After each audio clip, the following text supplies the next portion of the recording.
안녕하세요. 지라디오의 손지태 선생님입니다. 자, 오늘 이야기해 볼 얘기는 악의 평범성이라는 개념에 대해서 한번 얘기해 볼까 해요. 자, 우리 미치광이 범죄자 같은 사람들 보면 어떤 생각을 해요? 뭐 조두순이라던가 뭐 이런 사람들 있잖아요. 그런 사람들 보면 진짜 미친 사람인가 봐. 사이코패스야. 이런 얘기들 많이 하죠. 자, 그런데 오늘 얘기해 볼 주제는 그런 사람들이 생각보다 그 사람들이 특별히 악인이야. 그래서 저 사람은 저렇게 된 거야. 라기보다는 악이라는 게 얼마나 평범하고 어디에서나 발생할 수 있는 일이다. 라는 거를 좀 강조하는 주제예요. 자, 시작해 보겠습니다. 자, 일단 요 얘기를 처음 꺼낸 사람은 한나 아렌트라는 사람이 처음 꺼냈던 개념이에요. 자, 이 얘기가 처음 나왔던 시대적 배경은 아이히만이라고 혹시 아시나요? 나치에서 막 유대인들 막 학살하고 그럴 때 그걸 이제 지휘했던 사람이라고 생각하시면 될 것 같아요. 자, 이 아이히만은 어쨌든 수많은 사람들을 학살한 장본인이잖아요. 물론 뭐 히틀러가 시켰겠지만. 자, 그래도 어쨌든 이 사람은 굉장히 많은 사람들을 학살한 사람이다 보니까 아렌트가 생각했을 때 처음에 이 아이히만이라는 사람은 진짜 어딘가 미쳐버린, 자, 정말 잔혹한 광인이거나 괴물일 거다 라고 생각을 했대요. 자, 그런데 이 사람이 재판하거나 하는 것들을 봤을 때, 좀 관찰을 해봤을 때 생각보다 그렇게 특별히 어딘가 이상한 사람이 아니었던 거예요. 그냥 평범한 중년처럼 보였고 그냥 상부의 명령과 규정에 따라 했을 뿐이다 라는 얘기도 하고, 자신의 행동에 대해서 뭐 딱히 깊이 반성하지도 않고 뭐 하는 그런 이제 모습들을 보인 거죠. 그리고 계속해서 반복했던 얘기가 나는 단지 명령을 수행했을 뿐이다 라는 말만 계속해서 반복했대요. 자, 이 얘기를 듣고 나서 아렌트가 생각한 게, 그러면 악이라는 게, 악행이라는 게 꼭 내가 정말 막 증오심이 있어서, 내가 악의가 있어서만 나오는 게 아니라 그냥 생각 없이 복종하는 평범한 사람한테서도 충분히 발생할 수 있는 현상이구나 라는 걸 이제 깨닫게 되는 겁니다. 자, 그래서 아렌트가 했던 얘기들을 정리를 하자면 악이라는 건 항상 특별하지만은 않다라는 이야기예요. 뭐 물론 특별한 경우도 있겠죠. 하지만 항상 그렇지만은 않다라는 이야기예요.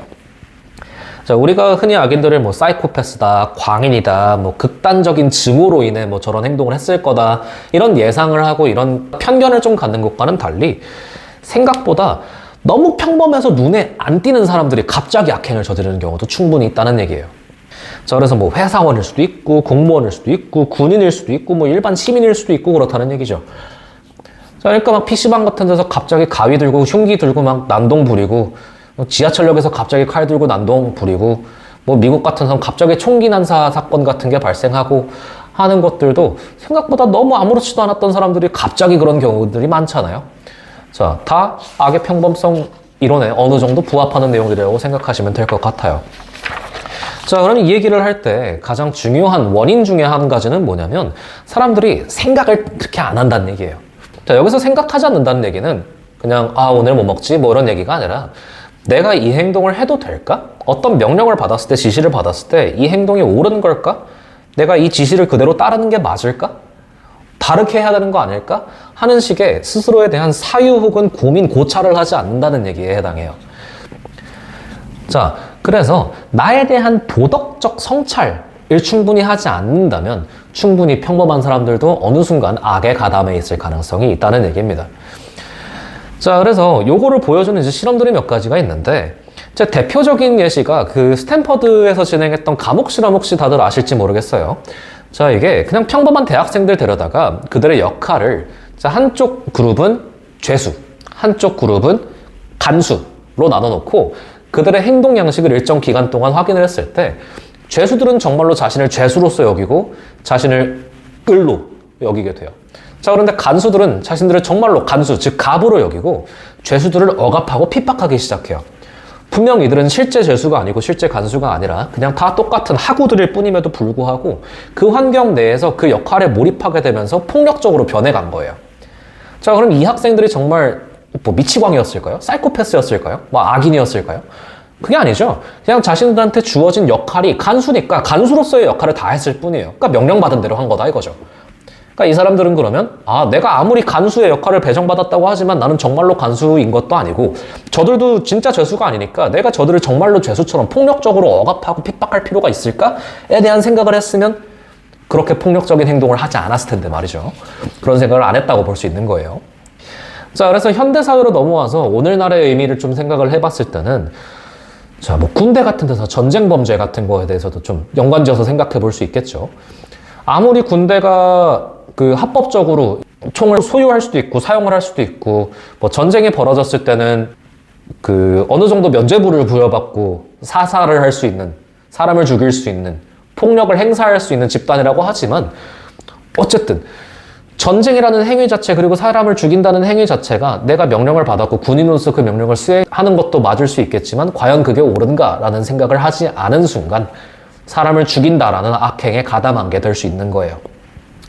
자, 그리고 기업들이 하는 뭐 비윤리적 행동들도 종종 있죠. 자, 그런 것도 아무리 돈을 벌기 위한 집단으로서 그 역할의 목적에 충실했을 뿐이다 라고 얘기할지라도 그 행동이 비윤리적이라면 악의적인 의도를 가진 게 아니라고 할지언정 악행에 가담하게 될 수 있는 거고요. 그리고 뭐 온라인상에서의 집단 괴롭힘 같은 것도 있을 수 있겠고요. 악플 같은 걸 다는 것도 마찬가지일 수 있겠죠. 자, 그래서 좀 정리를 해보자면 악의 평범성이라는 거는 특별히 악인이 아니더라도, 특별한 사람이 아니더라도 내가 스스로 생각하고 판단하는 능력을 포기한 경우에, 스스로 도덕적인 성찰을 포기한 경우에 너무 아무렇지도 않게 체제와 권위 등에 순응하면서 악의가 드러나게 될 수도 있다. 악에 가담하게 될 수도 있다. 악행을 저지를 수도 있다. 라는 이야기입니다. 그래서 우리 모두 어떤 행동들을 할 때 이 행동이 과연 옳은가에 대해서 한 번씩들 더 생각해보는 사람들이 됐으면 좋겠네요. 오늘 이야기는 여기까지 마무리하고요. 다음 시간에 또 뵙겠습니다. 감사합니다.